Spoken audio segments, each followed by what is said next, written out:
Bismillahirrahmanirrahim. Assalamualaikum warahmatullahi wabarakatuh. Baik, di sini saya akan mempresentasikan materi selanjutnya mengenai hambatan-hambatan dalam perencanaan pembangunan daerah. Terlebih dahulu, perkenalkan, nama saya Rahayu Arifin, NIM 200222156. Langsung saja, yang pertama saya akan bahas yaitu mengenai pengertian dari perencanaan pembangunan daerah. Perencanaan pembangunan daerah adalah proses penyusunan rencana jangka panjang untuk mengarahkan pembangunan suatu daerah dalam berbagai aspek seperti ekonomi, sosial, infrastruktur, dan lingkungan. Selanjutnya, tujuan dari perencanaan pembangunan daerah, yaitu yang pertama, memberikan pengarahan yang baik. Yang kedua, mengurangi ketidakpastian. Dan yang ketiga, meminimalisir pemborosan.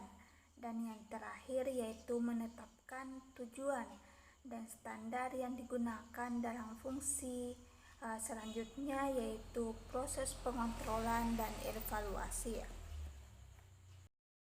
Selanjutnya, dampak dari kurangnya sumber daya yang memadai dalam perencanaan pembangunan daerah, yaitu kurangnya sumber daya yang memadai dapat menyulitkan implementasi perencanaan pembangunan daerah. Misalnya, kurangnya anggaran dapat menghambat pembangunan infrastruktur, atau kurangnya tenaga kerja terampil dapat menghambat pengembangan sektor ekonomi. Selanjutnya yaitu mengenai hambatan perencanaan pembangunan daerah. Adapun hambatan-hambatan ini yaitu yang pertama, ketidakpastian politik dan kebijakan yang berubah-ubah. Dan yang kedua, kurangnya data yang akurat dan terkini. Dan yang ketiga yaitu ketidaktersediaan sumber daya yang memadai. Yang keempat yaitu kurangnya partisipasi masyarakat dalam proses perencanaan.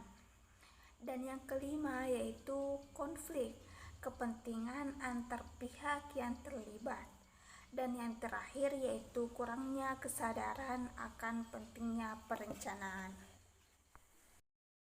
Selanjutnya yaitu cara mengatasi hambatan-hambatan perencanaan pembangunan, yaitu yang pertama, harus melibatkan semua pihak yang terkait. Dan yang kedua, penyusunan rencana yang komprehensif. Dan yang ketiga, analisis kebutuhan dan potensi daerah. Yang keempat, koordinasi antar instansi. Dan yang kelima, partisipasi masyarakat. Yang keenam, monitoring dan evaluasi yang berkala. Yang ketujuh, penguatan kapasitas. Dan yang terakhir yaitu harus penggunaan teknologi dan inovasi. Selanjutnya yaitu pentingnya perencanaan pembangunan daerah. Perencanaan pembangunan daerah ini sangat penting karena membantu mengoptimalkan penggunaan sumber daya dan mengarahkan pembangunan sesuai dengan kebutuhan masyarakat serta melindungi lingkungan. Selanjutnya, perencanaan pembangunan daerah yang berorientasi pada substansi.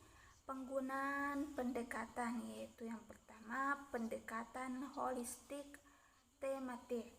Pendekatan holistik tematik dalam perencanaan pembangunan daerah dilaksanakan dengan mempertimbangkan keseluruhan unsur atau bagian atau kegiatan pembangunan sebagai satu kesatuan faktor potensi, tantangan, hambatan, dan atau permasalahan yang saling berkaitan satu dengan yang lainnya.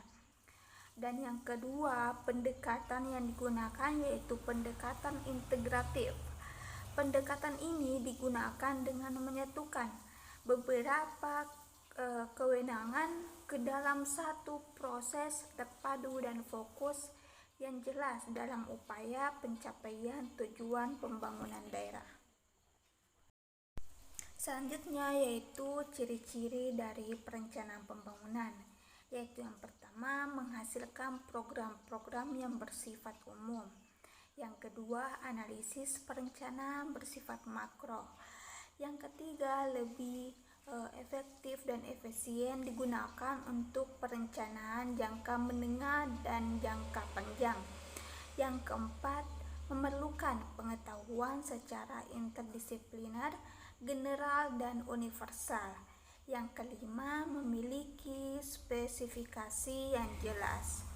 Yang keenam, fleksibel dan mudah untuk dijadikan sebagai acuan perencanaan pembangunan. Selanjutnya yaitu tahapan-tahapan dalam perencanaan pembangunan daerah. Yaitu tahapan yang pertama, penyusunan. Kedua, penetapan. Ketiga, pengendalian dalam pelaksanaan rencana. Keempat, evaluasi perencanaan rencana. Selanjutnya materi yang terakhir yaitu ruang lingkup rencana pembangunan daerah.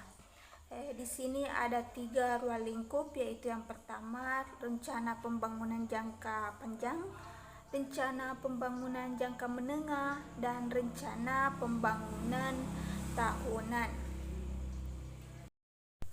Baik, mungkin itu saja materi saya mengenai hambatan-hambatan dari perencanaan pembangunan daerah.